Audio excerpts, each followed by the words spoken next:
Assalamualaikum warahmatullahi wabarakatuh. Halo teman-teman. Sebelumnya perkenalkan, nama saya Pilda Pilja Arifah, NIM 2003820 dari kelas 1C PG PAUD. Di sini saya akan menjelaskan tentang teori-teori pendidikan anak usia dini. Yang pertama ada teori behaviorisme. Tokoh dari teori ini adalah Watson, Thorndike, dan Skinner. Mereka sependapat bahwa karakter dapat terbentuk melalui perkataan dan perbuatan. Di dalam perkataan dan perbuatan itu, kita dapat mengetahui bagaimana perkembangan dan pembelajaran seorang anak. Skinner merupakan tokoh aliran behaviorisme modern yang memusatkan tulisannya kepada anak yang dikendalikan oleh suatu sistem dari penghargaan. Bila dilihat dari konteks kelas, maka penguatan ini ditekankan pada pemberian pengetahuan kepada anak, agar anak tahu dan memahami apa yang baik dan apa yang buruk. Seperti apa risiko yang didapat di masa yang akan datang. Tujuan akhir dari teori ini adalah untuk meningkatkan perilaku yang diinginkan untuk memperoleh penghargaan. Teori ini lebih terkait dengan bagaimana anak-anak dapat berkembang dari segi sosial, emosional, dan intelektual. Yang kedua ada teori maturationis atau kematangan. Pertama kali ditemukan oleh Hall, Rousseau, dan Gassel dalam Catron dan Allen, di mana ketiganya bahwa anak-anak harus diberikan kesempatan untuk berkembang. Menurut teori ini, pengalaman merupakan peran yang sangat penting dalam perkembangan. Teori ini meyakini bahwa perkembangan fisik, sosial, emosional, dan intelektual itu mengikuti proses perkembangan dari setiap anak yang pada dasarnya berbeda-beda. Teori ini percaya bahwa suatu tingkatan perkembangan anak adalah penentu yang paling utama dalam hal kesuksesan sosial dan intelektual, terutama dalam lingkungan sekolah. Mereka menyatakan bahwa anak-anak akan mempunyai kesukaran di sekolah apabila mereka salah ditempatkan.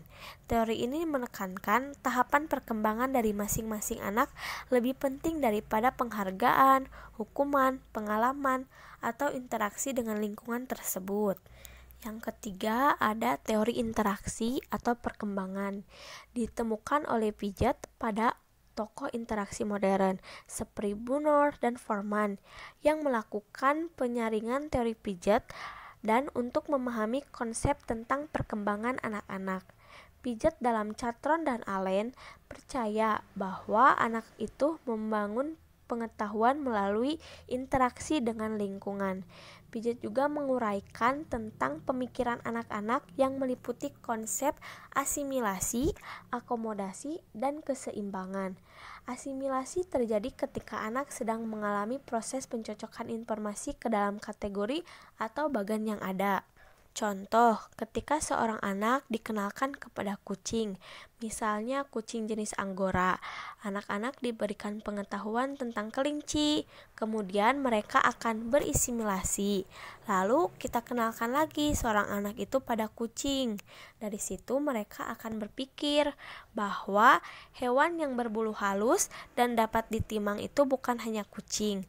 Menciptakan suatu kategori yang baru adalah proses dari akomodasi, di mana anak akan secepatnya menciptakan suatu struktur mental yang berkaitan dengan hewan yang ada. Keseimbangan adalah merupakan bagian akhir dari sisa yang mencapai semua informasi atau pengalaman yang kapan saja dapat kecocokan ke dalam suatu bagan yang baru diciptakan untuk hal tersebut. Keseimbangan ini berumur sangat pendek sebagai suatu informasi dan pengalaman yang baru yang secara konstan ditemui oleh anak. Ketidakseimbangan menguraikan tentang keadaan mental dari masyarakat di mana ada suatu ketidakseimbangan antara asimilasi dan akomodasi. Keseimbangan adalah proses dari pergerakan dari keadaan ketidakseimbangan ke keadaan yang seimbang. Yang keempat ada teori psikoanalisis. Sigmund Freud, bapa dari psikodinamik dan psikoanalisis, yang menggambarkan perkembangan dan pertumbuhan anak-anak. Di dalam terminologi dikatakan bahwa anak-anak bergerak melalui langkah-langkah yang berbeda dengan tujuan untuk mencari kepuasan yang berasal dari sumber yang berbeda, di mana mereka juga harus berusaha untuk menyeimbangkan keadaan tersebut dengan harapan orang tua. Konflik yang timbul antara kebutuhan akan kepuasan dan penindasan dapat berguna untuk memuaskan dan juga menciptakan keterkaitan. Mekanisme pertahanan diri diciptakan untuk tujuan agar dapat berhubungan dengan keterkaitan. Kebanyakan orang belajar untuk mengendalikan perasaan. Mereka juga berusaha agar dapat diterima di dalam lingkungan sosial, serta menyatukan diri mereka. Freud dalam Catron dan Allen memandang manusia sebagai makhluk biologi yang kompleks, baik dalam hal sosial, emosional, dan juga sebagai suatu organisme yang berpikir. Yang kelima, ada teori pengaruh. Berbagai teori yang berbeda mengemukakan sudut pandang mereka masing-masing dalam hal menginterpretasikan pengamatan yang sudah mereka lakukan terhadap anak-anak ketika mereka tumbuh dan berkembang. Bergantung pada orientasi seseorang secara teoritis, maka orang lain akan memperhatikan anak dengan pola yang berbeda. Jika seorang anak yang sedang diamati melempar bola pada suatu target, maka teori behaviorisme memandang hal ini mana mencoba memberikan bantuan pada anak yang dapat membantu anak dapat mengira-ngira tentang jarak yang harus diperhitungkan. Apabila jarak semakin dekat, maka anak dapat memutuskan untuk menggunakan taktik lemparan yang paling efektif. Teori maturationis mungkin mengamati anak yang sama dari sisi kematangan fisiknya, yang ditandai oleh kemampuannya untuk dapat menyerap dan melemparkan bola dengan wajar.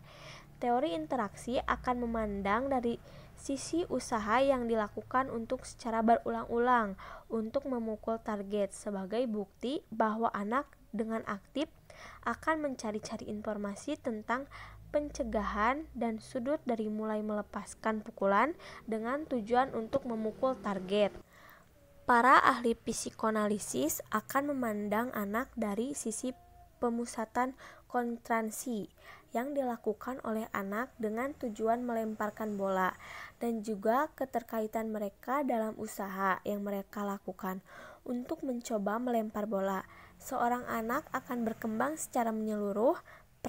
Perkembangan di suatu area akan mempengaruhi perkembangan di area yang lain. Anak-anak yang merasakan bahwa mereka sedang belajar dengan sukses, atau anak-anak yang merasa yakin tentang kemampuan fisik mereka memiliki kepercayaan diri yang baik. Anak-anak belajar untuk mampu mengendalikan perilaku mereka yang impulsif, dapat berinteraksi dengan orang lain atau alat-alat permainan dalam waktu yang lama, di mana hal ini juga berpengaruh terhadap perkembangan intelektual mereka.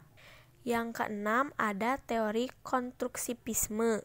Soniawan berpendapat bahwa pendekatan ini bertolak dari suatu keyakinan bahwa belajar adalah membangun pengetahuannya sendiri setelah direncanakan dan kemudian dipahami dalam diri individu, dan merupakan perbuatan dari dalam diri seorang. Dalam perbuatan belajar seperti itu, bukan apanya atau sisi pembelajarannya yang penting, melainkan bagaimana mempergunakan peralatan mental untuk menguasai apa yang dipelajari. Penerapan teori ini dalam program kegiatan bermain pada anak usia dini haruslah memperhatikan hal-hal tersebut. Yang pertama, anak hendaknya memperoleh kesempatan luas dalam kegiatan pembelajaran guna mengembangkan potensinya. Yang kedua, pembelajaran pada anak usia dini hendaknya dikaitkan dengan tingkat perkembangan potensial daripada perkembangan aktualnya.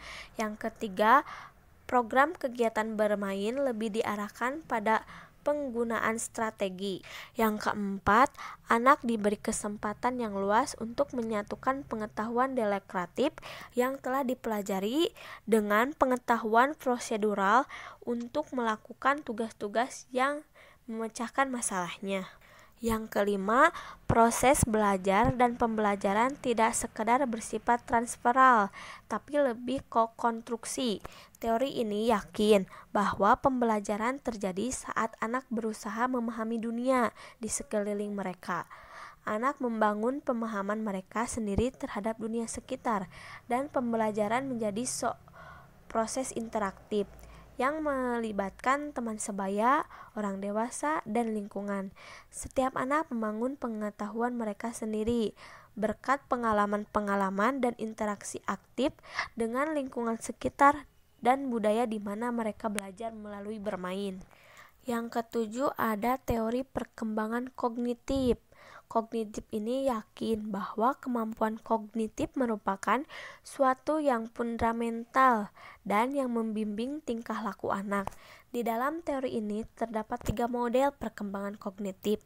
Yang pertama, ada model dari Piaget. Piaget berpendapat bahwa perkembangan manusia dapat digambarkan dalam konsep fungsi dan struktur.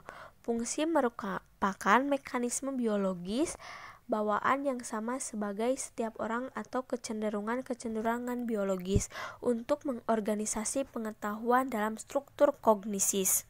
Yang kedua, ada model pemrosisan informasi. Pendekatan yang merumuskan bahwa kognitif sebagai sistem yang terdiri atas 3 bagian, yaitu input atau masukan, proses atau pengelolaan informasi, dan output yaitu berbentuk tingkah laku atau hasil dari pemrosesan informasi. Yang ketiga, ada model kognisi sosial. Dapat diartikan tentang lingkungan sosial dan hubungan interpersonal. Model ini menekankan tentang dampak pengalaman sosial terhadap perkembangan kognitif. Model ini yakin bahwa budaya sangat berpengaruh bagi perkembangan anak. Kebudayaan telah mengajarkan anak tentang apa yang dipikirkan dan bagaimana cara berpikir. Yang kedelapan, ada teori belajar atau lingkungan. Teori ini berasumsi bahwa tingkah laku anak diperoleh dari kondisi dan prinsip belajar. Ada 4 tipe cara pengkondisian dalam kegiatan belajar. Yang pertama, habituasi, yaitu belajar yang melibatkan tingkah laku dan respon yang dihasilkan dari stimulus-stimulus yang diberikan. Yang kedua, ada responding conditioning, merupakan bentuk belajar yang melibatkan refleks di mana stimulus memperoleh kekuatan untuk mendapatkan respon. Yang ketiga, ada operant conditioning, bentuk belajar di mana tingkah laku dipengaruhi oleh tingkah laku tersebut. Yang keempat, ada discriminating learning, tingkah laku pada anak yang sama tetap akan menghasilkan dampak yang berbeda. Yang kesembilan, ada teori etiologi. Teori ini memperhatikan tentang penyebab evolusioner terhadap tingkah laku. Proses bawaan ini termasuk mekanisme genetika yang mentransmisi atau mewariskan karakter fisik dan tingkah laku dari generasi ke generasi.